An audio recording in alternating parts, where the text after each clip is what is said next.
Aston Adam en Bahia. Les chambres des condamnés des églises. Ceux qui appartiennent aux églises occultes, ceux qui adorent Marie. Le Seigneur dit, je sais que le monde ne croira pas ces choses. Mais je veux que le monde soit informé de ces choses. Et tes paroles serviront d'avertissement au monde. Ton témoignage sauvera ceux qui croiront et ceux qui sortiront de la voie de la corruption. Nous étions dans cette section de l'enfer réservée aux membres de l'Église. Il y régnait une mauvaise odeur insoutenable. Je ne cessais de dire, Seigneur, s'il te plaît, fais-moi sortir de ce lieu d'horreur, où les âmes étaient tourmentées dans leurs fosses. Frère, le lieu était insupportable et terrifiant. J'étais encore plus choqué car je reconnaissais de personnes que j'avais connues sur la terre. Après avoir quitté la section de l'enfer appelée l'église de Jézabel, nous avons continué à nous déplacer pour arriver dans cette chambre des condamnés des églises. Je voyais de loin des gens nus et marqués. Je voyais des démons pousser ces innombrables âmes dans une vallée. Elles tombaient dans la fosse. J'avais peur et je tenais fermement la main du Seigneur. Je savais que je ne pourrais pas quitter cette horreur si le Seigneur n'intervenait pas. Le tourment était réel, et l'enfer était réel. Mon frère, ne tombe surtout pas dans cet endroit. Ton âme sera tourmentée jour et nuit. Il n'y avait pas de repos pour ces âmes, car leur tourment était continuel et les démons étaient heureux de les voir souffrir. Des multitudes d'âmes tombaient de ce ravin, et je voyais des démons qui les déchiquetaient immédiatement. Puis je vis un groupe d'âmes dans une caverne, et elles étaient enchaînées dans cette caverne qui était en flammes. Très vite, je remarquai sur le front de ces captifs, quelque chose qui ressemblait à de l'huile d'onction, qui coulait. Le Seigneur me fit comprendre que cette huile sur leur tête était la fausse onction qu'ils avaient reçue des églises de faux prophètes et de prédicateurs occultes. Ils suppliaient le Seigneur de les sauver. Je remarquai les fronts de ces personnes étaient ouverts, et il y avait des vers qui sortaient et qui rentraient dans leur tête par ces trous. Le Seigneur leur disait, il est trop tard, le châtiment et le jugement sont tombés. J'ai dit, Seigneur, qu'ont-ils fait pour tomber dans cet endroit? Le Seigneur me dit, ils fréquentaient des églises occultes. Mais j'entendais ces chrétiens continuer à dire, nous sommes des chrétiens nés de nouveau. Nous avons accepté Jésus et nous avons été baptisés. Mais des démons se moquaient d'eux et leur disaient, vous nous avez vendu vos âmes en fréquentant nos églises, en suivant nos enseignements et en recevant notre onction. Jésus dit, dites à mon peuple de sortir de ces églises de faux prophètes. La mission principale du diable est de détruire la vraie foi chrétienne, et d'endormir les gens au travers des mensonges. Le Seigneur dit, le diable a levé une armée des pasteurs rebelles afin d'empêcher les saints d'entrer dans le royaume éternel. Ces leaders rebelles ont construit des églises massives qui inversent la vérité, afin d'égarer les âmes des hommes. Ces rebelles pervertissent la foi véritable. Les personnes qui fréquentent ces églises sont influencées et corrompues par le pouvoir de ces méchants hommes. Et le Seigneur dit, ceux qui fréquentent ces églises n'hériteront pas du royaume des cieux. Le but de ces églises est d'éteindre la lumière et le feu des croyants sincères. Lorsque vous me donnez votre vie et que vous rejoignez ces églises, le feu de l'amour de Dieu sera éteint par ces leaders rebelles, pour vous empêcher de marcher dans le droit chemin. Mon peuple est endormi dans ces fausses églises. Ensuite, j'ai vu une âme qui fuyait les démons dans cette partie de l'enfer, mais il n'y avait pas de voie de sortie ou d'échappatoire. Le Seigneur dit, lorsque cette âme est venue à moi, elle a décidé de se joindre à une église dirigée par un pasteur populaire bien connu dans la ville. Ce pasteur populaire s'efforçait de prêcher la vérité. Mais dès que cette âme a rejoint son église et a commencé à me servir, son feu pour moi s'est éteint et sa lumière s'est éteinte. Il a continué à servir dans cette église en pensant qu'il me servait. Cette église se trouve dans notre pays, le Congo, et un jour je révélerai les noms de ces pasteurs maléfiques. Tant que les enfants de Dieu restent dans ces fausses églises, ils n'entreront pas dans le royaume des cieux. Cet homme priait dans cette église située entre la première et la troisième rue. Nous savions tous que ce pasteur essayait de prêcher la sanctification et la crainte du Seigneur. Et cet homme était membre de cette église. L'homme pensait qu'il servait Dieu, et il a été choqué de tomber dans cet endroit de tourment. Il ne pouvait pas accepter d'être tombé à cet endroit. Les démons se moquaient de lui et lui disaient, tu étais membre d'une de nos églises. Mais cet homme leur répondait, ce n'est pas vrai. J'étais membre de la vraie église. Mes chers frères et sœurs, que le Seigneur ouvre votre intelligence spirituelle, afin que vous sachiez où prier et où vous rassembler. Beaucoup d'églises aujourd'hui appartiennent à des francs-maçons, qui se sont infiltrés dans de nombreuses églises pour pervertir la foi chrétienne véritable. Ils combattent la véritable foi et la saine doctrine. Ils veulent empêcher les âmes d'aller au ciel. Ces infiltrés ne prêcheront jamais une vie de renoncement. Le véritable évangile biblique conduit à un style de vie de repentance et de renoncement. Mais ces fausses églises enseignent des formalismes futiles qui inversent et pervertissent la vraie foi et la saine doctrine. Je voyais d'innombrables âmes damnées dans ce lieu avec les noms de leurs églises sur leur front. Je vis une âme dans une fosse avec le nom de TB Joshua sur son front. Elle suppliait le Seigneur de la sauver, mais les démons continuaient à la tourmenter. Le Seigneur lui a dit, « Il est trop tard. » Le Seigneur me dit, quand les gens fréquentent des églises sataniques, ils empêchent leur âme d'entrer dans le royaume des cieux. Dans ce même lieu, je voyais des âmes portant la marque de Satan. Pendant que le Seigneur me montrait ces âmes dans le tourment, je voyais le prince des démons rassembler les démons à cet endroit. Je vis le prince des démons rassembler des esprits impurs pour la grande guerre des derniers jours. Il disait aux démons, « Allez sur la terre et transmettez notre message, allez dans le pays et transmettez notre connaissance aux hommes. Dites à nos serviteurs de construire des grandes églises, afin d'attirer et de séduire plus d'âmes, car notre Maître veut gagner plus d'âmes de chrétiens, et nous allons gagner ces âmes en infiltrant leurs églises. » Je regardais et je voyais comment ces démons quittaient le monde souterrain, par les fenêtres ouvertes de l'enfer, et remontaient à la surface avec la mission de détruire la foi des chrétiens. Ils devaient susciter des prophètes et des prédicateurs modernes, qui prêcheraient un autre évangile. La Bible dit dans 2 Corinthiens 11, 14-15. Il n'y a rien d'étonnant à cela, car Satan lui-même se déguise en ange de lumière. Il n'est donc pas étonnant que ses serviteurs se fassent eux aussi passer pour des serviteurs de la justice. Leur fin correspondra à leurs actes. Le Seigneur me conduisit dans un lieu où je vis les supplices de ceux qui adorent Marie, la mère du Christ. Je voyais en enfer une grande statue de femme portant un enfant et des démons qui forçaient ces âmes damnées à l'adorer, car elle est la déesse de l'idolâtrie et du culte, et elle est la mère des démons. Chaque fois que les gens célèbrent Noël, la fête des mères et la Saint-Valentin, ils vénèrent ce démon féminin. Ma chère, Marie était une femme qui a été privilégiée pour porter le Seigneur dans son ventre. Mais il n'est écrit nulle part dans les Écritures que nous devrions la vénérer et la prier. Notre intercesseur est le Seigneur Jésus-Christ, le médiateur. Nous avons un accès libre au moins trône, car nous n'avons pas besoin des saints de l'Église catholique pour prier pour nous.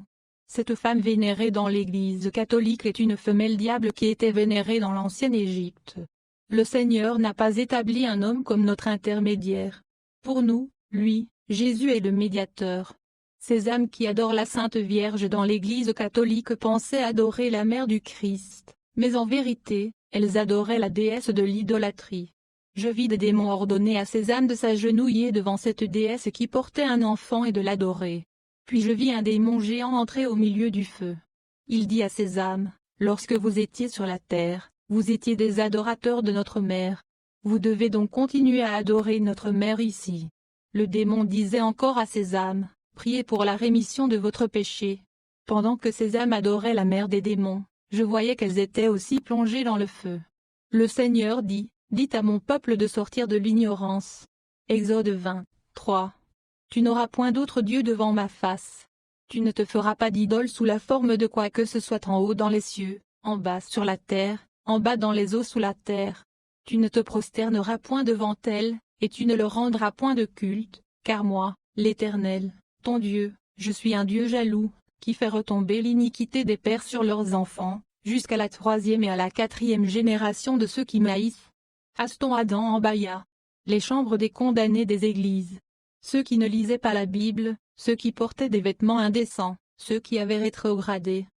Alors que nous nous déplacions dans cette chambre de l'enfer, nous avons quitté les âmes qui étaient tourmentées pour avoir fréquenté des églises de faux prophètes.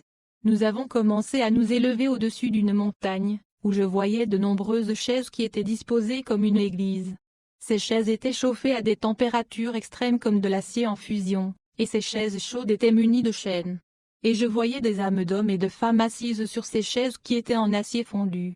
Ces âmes damnées étaient assises et enchaînées sur ces chaises chauffées à des températures extrêmes. Ces gens ne pouvaient pas se lever de ces chaises, car ils étaient attachés sur ces chaises chauffées à haute température. Comme je regardais, je vis que devant ces multitudes d'âmes assises sur ces chaises chauffées, il y avait une chaire, car cet endroit ressemblait à une église. Et derrière la chaire, je vis un démon qui se tenait là et qui lisait un passage de la Bible pour ces âmes captives, qui étaient assises et enchaînées sur ces chaises chauffées à des températures extrêmes. Ce démon lisait le livre de Josué 1, verset 8 qui dit, « Ce livre de la loi ne s'éloignera pas de ta bouche, mais tu le méditeras jour et nuit, afin de t'appliquer à faire tout ce qui y est écrit. Car c'est alors que tu feras prospérer ta voie, c'est alors que tu agiras avec sagesse. » Ce démon disait à ces âmes, « Votre livre vous a recommandé de lire la Bible jour et nuit. Pourquoi n'avez-vous pas lu la Bible jour et nuit ?» Ces âmes demandaient miséricorde au démon, mais il n'y a pas de miséricorde en enfer. Le Seigneur dit, ces chrétiens ont renoncé à lire leur Bible lorsqu'ils étaient sur la terre. Leur foi était fondée sur la fréquentation de l'Église, mais à la maison, ils ne pouvaient pas lire la Bible. Par conséquent, ils ne pouvaient pas garder ce qui était écrit. Ils étaient loin de la méditation de la parole de Dieu. Ceux qui portaient des vêtements indécents. Je voyais une multitude d'âmes damnées être tourmentées dans ce lieu. Et je vis les âmes de celles qui portaient des mini-jupes dans les églises. Les démons tourmentaient ces femmes qui portaient des vêtements indécents, et ces démons leur coupaient les jambes. Ils se moquaient d'elles. Je vis ces démons lire la première lettre de Timothée à ces femmes qui portaient des vêtements sexy et indécents. C'est un passage qui exhorte les femmes à porter des vêtements décents. La Bible dit dans 1 Timothée 2, 9-10. De même, je veux que les femmes se parent d'un vêtement convenable, avec modestie et maîtrise de soi, et qu'elles ne se parent pas de cheveux tressés, d'or ou d'argent, non par des tresses, ni par de l'or, ni par des perles, ni par des vêtements de prix, mais par de bonnes actions, comme il convient à des femmes qui font profession d'adorer Dieu. Une femme ne peut pas se présenter devant Dieu en mini-jupe. Bien-aimés, veillez à vous habiller décemment, vous devez couvrir votre corps. Le Seigneur a dit, quand une femme vient à l'église avec des vêtements qui excitent la convoitise des hommes, c'est une prostituée. Et ces femmes sont tourmentées parce qu'elles venaient à l'église pour séduire mes serviteurs. Ce sont des prostituées qui sont venues à l'église pour éveiller le désir sexuel dans le cœur de mes serviteurs. Elles sont venues pour séduire les gens, surtout ceux qui sont faibles. Quand des hommes venaient à l'église voyaient leurs vêtements sensuels, quand ils voyaient ces femmes à moitié vêtues, et des femmes qui avaient des jupes courtes, ils étaient séduits dans leur cœur. Ces âmes ici sont condamnées pour avoir souillé mon église. Matthieu 5, 28-29, vous avez entendu qu'il est dit, ne commettez pas d'adultère. Mais moi je vous dis que quiconque regarde une femme pour la convoiter, a déjà commis l'adultère avec elle dans son cœur. Si ton œil droit te fait pécher, arrache-les, jette-les, loin de toi. Car il vaut mieux pour toi que tu perdes une partie de ton corps que tout ton corps soit jeté en enfer. Ma chère sœur, tu dois apprendre à faire la différence entre la mondanité et la piété. Si Christ est dans ta vie, les gens le verront à travers ton caractère. La transformation de ton cœur se reflétera même dans ta façon de t'habiller. Le Seigneur me dit, celles qui portent des mini-jupes sont possédées par l'esprit de nudité. Ces femmes en mini-jupe chassent ma présence dans les églises locales, et elles attirent les démons dans l'église. Ces âmes vêtues de manière indécente étaient au supplice dans ce lieu qui était la prison des condamnés des églises. Cette prison était très vaste. Quand les personnes dans ce lieu ont reconnu le Seigneur, elles ont tout levé leurs mains, suppliant le Seigneur de les délivrer, mais le Seigneur continuait à dire, trop tard. Le jugement est tombé. Ces gens ont dit, Seigneur, nous n'avons jamais entendu ces choses dans l'Église. Nos conducteurs ne nous ont pas mis en garde contre ces choses. Le Seigneur leur a dit, ma parole est la vérité. Le châtiment des rétrogrades. Je vis le tourment de ceux qui avaient abandonné la foi. Ces personnes persévéraient dans la prière et la communion fraternelle, mais ils avaient été heurtés et choqués par le comportement scandaleux des pasteurs et des dirigeants.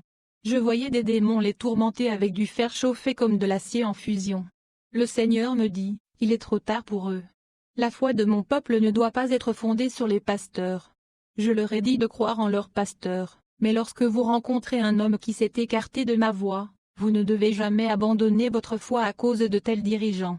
Le temps viendra, et il arrive, où j'exposerai les œuvres des ténèbres. J'exposerai les véritables caractères de ces dirigeants afin de réveiller mon peuple à revenir dans le droit chemin. Pendant que le Seigneur parlait, j'ai entendu une âme damnée qui criait, « Seigneur, sors-moi d'ici !» Le Seigneur me dit, « Allons voir. » Quand nous sommes arrivés devant sa fosse, je vis qu'elle était pleine de Bibles qui demandaient justice. Il a dit, « Seigneur, je me repens, pardonne-moi. » Le Seigneur lui dit, Tu connaissais ma parole et tu étais mon serviteur. Mais tu as abandonné ta foi. J'ai envoyé de nombreux serviteurs pour t'implorer de revenir sur mon chemin, mais tu n'as pas voulu écouter. L'homme disait, Seigneur, ce n'est pas ma faute. Je faisais confiance à mon pasteur de tout mon cœur, et je le considérais comme un saint. Quand je l'ai surpris en flagrant délit d'adultère, j'ai été choqué par son attitude. Nous pensions qu'il était saint. Mais quand nous l'avons surpris en train de commettre une immoralité sexuelle, j'ai été tellement choqué que j'ai abandonné ma foi. Le Seigneur a dit, tu te focalisais et tu regardais les œuvres de l'homme. Tu ne regardais pas à mon travail du calvaire que j'ai accompli sur la croix. Trop tard, mon fils, le jugement est tombé. Le Seigneur me dit, le sort de chaque homme est déterminé après la mort. C'est pourquoi, mon frère, amende tes voies. Ne quitte jamais le chemin du Seigneur à cause de ton pasteur. Mon cher frère, quand tu me vois commettre un péché, n'abandonne jamais ta foi à cause de moi.